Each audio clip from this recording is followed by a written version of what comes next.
yule milele, hata kanuni zake ni zile zile milele.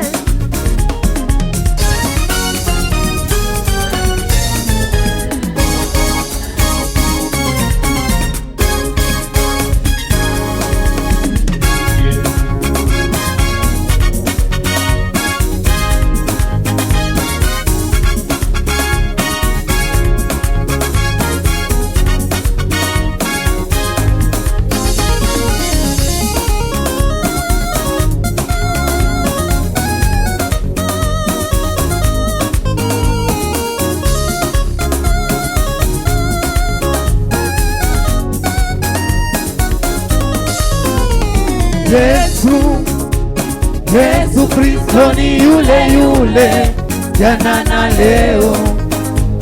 Yesu Kristo ni yule yule jana na leo na hata milele. Ni yule yule jana na leo na hata milele. Ni yule yule kamwe habadiliki.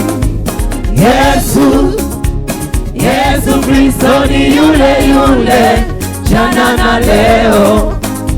Yesu Kristo ni yule yule jana na leo na hata milele.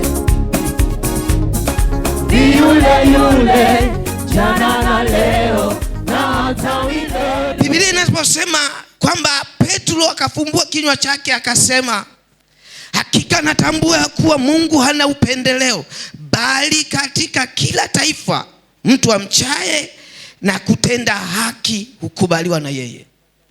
Hatuna namna nyingine ambayo inaweza kufanya ukakubaliwa na Mungu. Lazima uwe mcha Mungu, utende haki. Kumcha Mungu haitoshi, lazima uweze kutenda haki. Bwana Yesu asifiwe sana. Ndicho kilichomfanya Kornelio akapata kibali cha kukubaliwa na Mungu. Ni yule yule kamwe habadiliki. Anasema msichukuliwe na mafundisho ya namna nyingine, maana ni vizuri moyo ufanye imara kwa neema. Anasema msichukuliwe na mafundisho ya namna nyingine, maana ni vizuri moyo ufanye imara kwa neema. Yesu ni upako wako, acha kukimbilia kwa manabii wa uongo. Yesu ni jibu lako, acha kukimbilia kwa waganga wa dunia. Yesu ni upako wako, acha kukimbilia kwa manabii wa uongo. Yesu ni jibu lako. Somo letu la kwanza linatoka katika kitabu cha Yohana Mtakatifu sura ile ya 9 na mstari wa 31. Neno la Mungu linasema, twajua ya kuwa Mungu hawasikii wenye dhambi, bali mtu akiwa ni mcha Mungu na kuyafanya mapenzi yake humsikia huyo. Na hilo ndilo somo letu la kwanza. Acha kukimbilia kwa waganga wa dunia.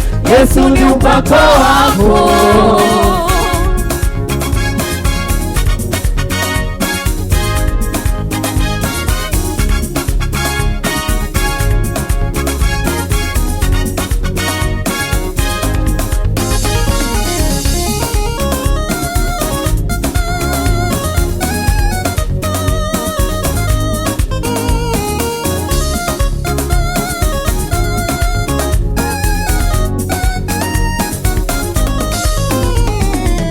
Toka katika kile kitabu cha Matendo ya Mitume sura ile ya 10 mstari wa 34 mpaka ule wa 35.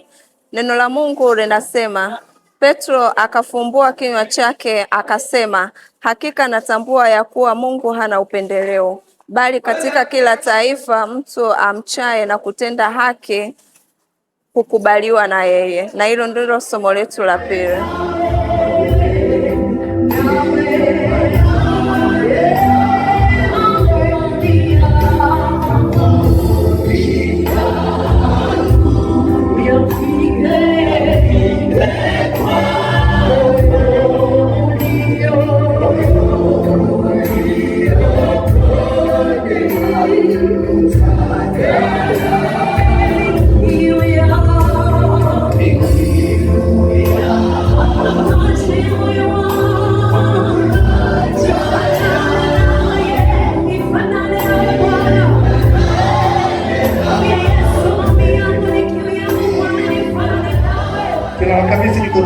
na sisi tunajiweka mbele yako. Tujalie masikio ya rohoni kusikiliza neno lako kwa utulivu, maana wewe utasema nasi tutapokea kwa jina lako. Tunaomba na kuamini hivyo katika jina la Yesu Kristo, Bwana na Mwokozi wa maisha yetu. Bwana Yesu asifiwe. Kanisa, nataka tuangalie jambo moja. Tuangalie kichwa ambacho kinasema kumcha Bwana na kutenda haki ni kibali cha kukubaliwa na Mungu. Kumcha Bwana na kutenda haki ni kibali cha kukubaliwa na Mungu. Tunataka Mungu afanye yaliyo mema machoni pake. Ndio somo letu mwaka mzima tunatembea nalo. Kanisa, askofu akitoa hilo somo. Sasa ili Bwana afanye yaliyo mema machoni pake, kuna mahali ambapo wewe kama mtu wa Mungu unapaswa kufanya. Mungu hawezi akafanya yaliyo mema machoni pake kama wewe kuna jambo unafanya. Bwana Yesu asifiwe sana. Kwa yote ambayo tutakuwa tunatafakari, hili somo lazima likae kwenye ufahamu wako.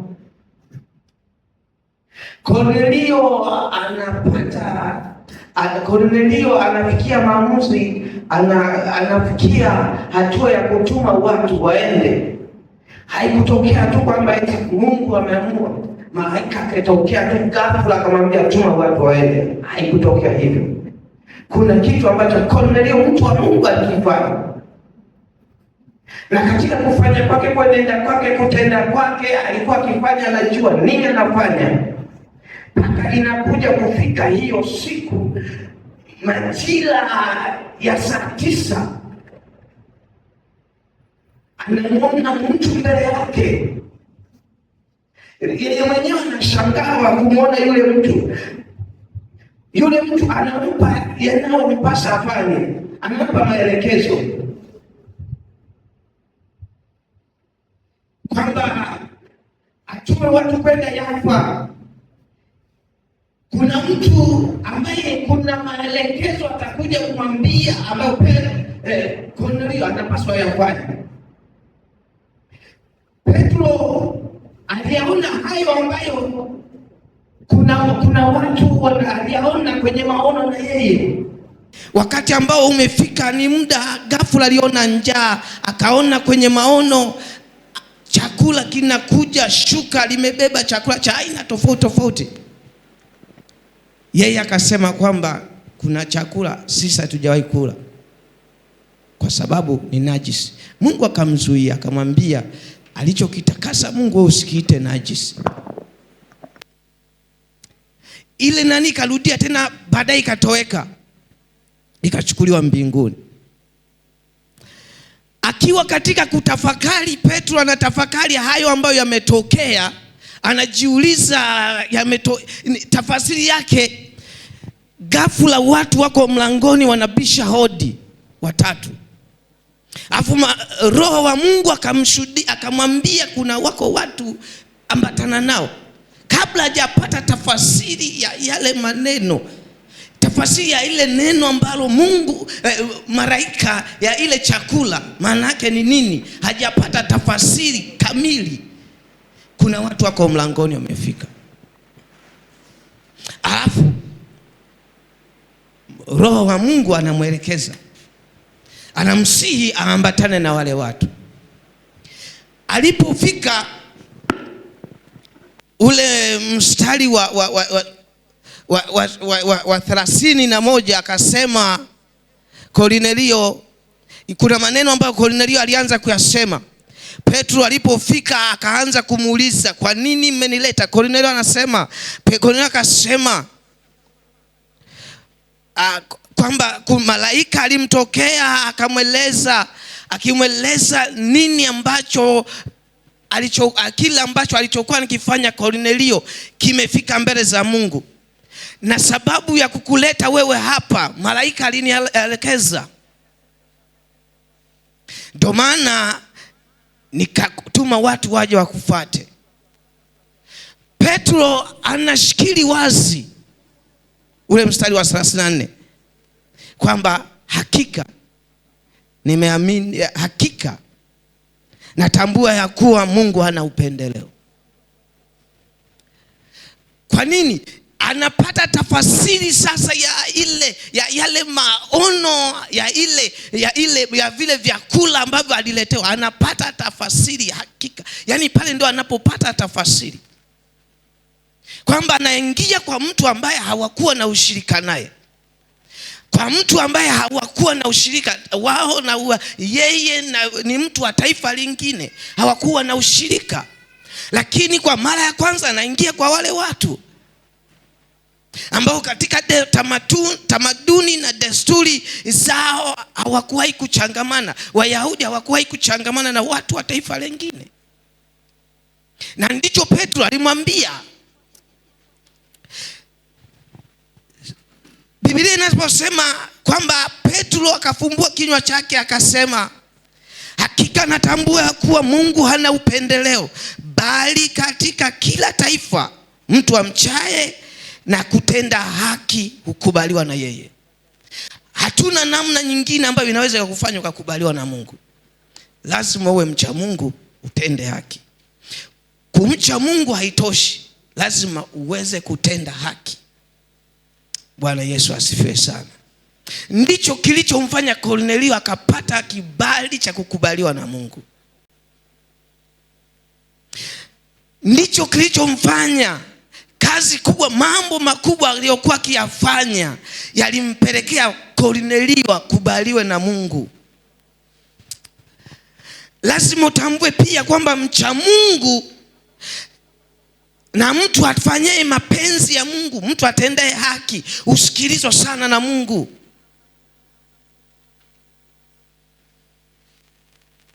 Usikilizwa sana na Mungu. Kama somo la kwanza tulivyosoma ile Yohana 9:31.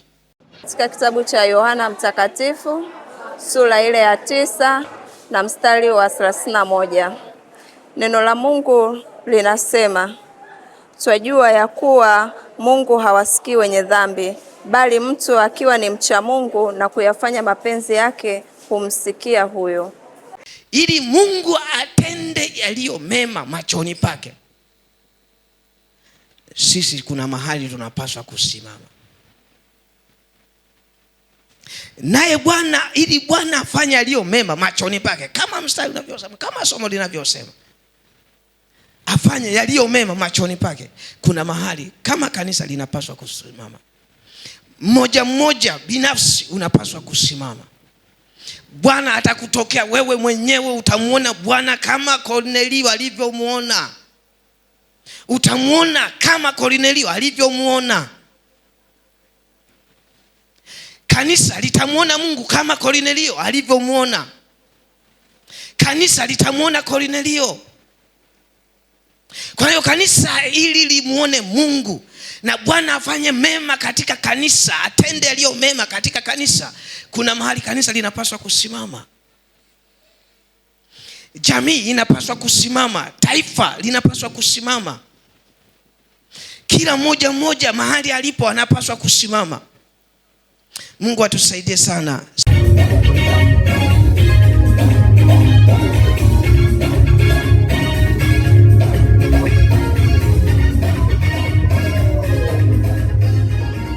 Visababisho ambavyo vilimsababisha Mungu Kornelio ampendeze Mungu vilikuwapo.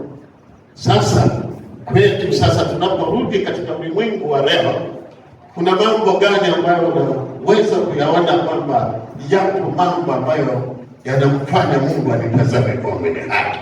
Na kama hayapo, kuna indicator inayoashiria hatari, basi naomba tuombe na wewe. Hatujalishi kanisani ni mahali pa kubebana, mahali pa kuinuliana, mahali pa kukumbushana, mahali pa kutiana moyo. Wamesema mwenye haki akiwa katika nafasi hiyo, na wewe atainua taifa na kila ataishi katika utumishi wako. Baraka hizi tunamshukuru kwa ajili ya neno. Mtumie tena mtumishi wako kwa muda mwingine, atakapoleta ujumbe tuseme hakika Bwana ametusaidia. Tunakushukuru kwa sababu utafanya haya, maana tunaomba na kuombea katika jina la Mungu Baba na la Mwana na la Roho. Acha niruke kwa Yesu, maana nina malengo na Yesu. Nimewekeza kwa Yesu. Acha nimcheze Yesu wangu leo. Acha niruke kwake, maana nina malengo na Yesu. Nimewekeza kwa Yesu. Sitahesabu hasara, nitahesabu faida. Nikiwekeza kwa Yesu, nitapata neema. Sitahesabu hasara, nitahesabu faida. Nikiwekeza kwa Yesu, nitapata neema.